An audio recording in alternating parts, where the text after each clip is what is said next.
Good morning दोस्तों, मेरे channel unique education India में आपका स्वागत है। दोस्तों, जो भी आज इस चैनल पर पहली बार है तो वो सब्सक्राइब कर ले नए नए अपडेट्स के लिए। दोस्तों, मैं आज आपको बताऊंगा कि जो आरएसएम एसएसबी है वो अब स्वतंत्र हो गया। स्वतंत्र का मतलब उसमें पहले 5 सदस्य थे, अब एक सदस्य रह गए हैं। मतलब अब एक सदस्य के ही चलेगी। जैसे कि जाटावत जी हैं, वो इसके प्रमुख हैं, तो अब कोई भर्ती इतनी अटकेगी नहीं किसी भी काम में। तो दोस्तों, आज मैं आपको बताता हूँ, राजस्थान कर्मचारी चयन बोर्ड अब केवल अध्यक्ष के भरोसे है। बोर्ड की एक सदस्य डॉक्टर विजय लक्ष्मी भी रिटायर हो चुकी है।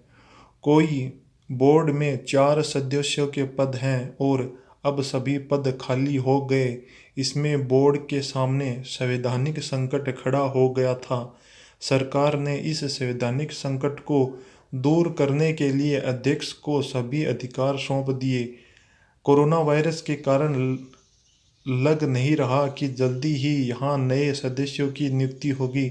ऐसे में चयन बोर्ड ने सदस्यों के बिना कार्य संपादन को लेकर कार्मिक विभाग से राय मांगी थी। कार्मिक विभाग ने 5 मई को बोर्ड अध्यक्ष बीएल जाटावत को सभी अधिकार सौंप दिए।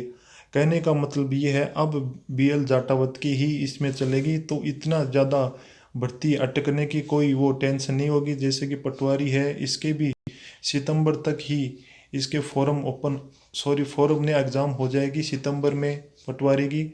उसके बाद है, तब तक बोर्ड अध्यक्ष के पास भर्तियों से संबंधित समस्त कार्य निपटाने का अधिकार है। 1.5 साल में सदस्यों से खाली हो गया बोर्ड। 1.5 साल में ही बोर्ड के सभी 4 सदस्यों के पद खाली हो गए। अक्टूबर 2018 में सदस्य अलका सिंह की मृत्यु हो गई। अन्य 2 सदस्य नंद सिंह नरूका का 26 अक्टूबर 2018 और विनोद यादव का 31 अक्टूबर 2018 को कार्यकाल पूरा हो गया। सरकार ने इन तीनों पदों को भरने का कभी प्रयास नहीं किया। अब नहीं पड़ेगा कोई असर। परीक्षाओं में नेगेटिव मार्किंग, परिणाम अपडेट करना, आंसर की बनाना, ओएमआर शीट की स्क्रीनिंग, आंसर की जारी करने में पूर्व एक्सपर्ट को आमंत्रित करना आदि काम सदस्य के जिम्मा होता था। अब बोर्ड अध्यक्ष को सभी अधिकार सौंपे जाने के कारण चयन बोर्ड का कोई काम प्रभावित नहीं होगा।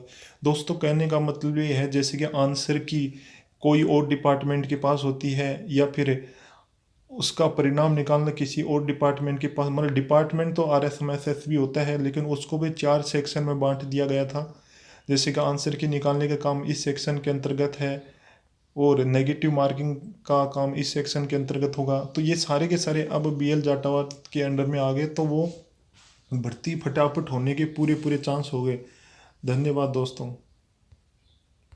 दोस्तों, एक बात और बताता हूँ, जो बैकलॉग वाला काम है, तो बैकलॉग वाला काम भी अब नहीं अटकेगा। वो भी फटाफट इसी महीने के लास्ट में या फिर अगले महीने की शुरुआत में काम एंडिंग पर आ जाएगा। जिसमें एलडीसी 2018 का तो काम हो गया था, पटवारी का है जो सितंबर में एग्ज़ाम होने वाली है, और स्टेनोग्राफर है उसके भी फॉर्म ओपन हो जाएंगे इस महीने के लास्ट में, क्योंकि उसकी अभ्यर्थना कार्मिक विभाग से अभी तक आरएसएम एसएसबी के पास नहीं गई।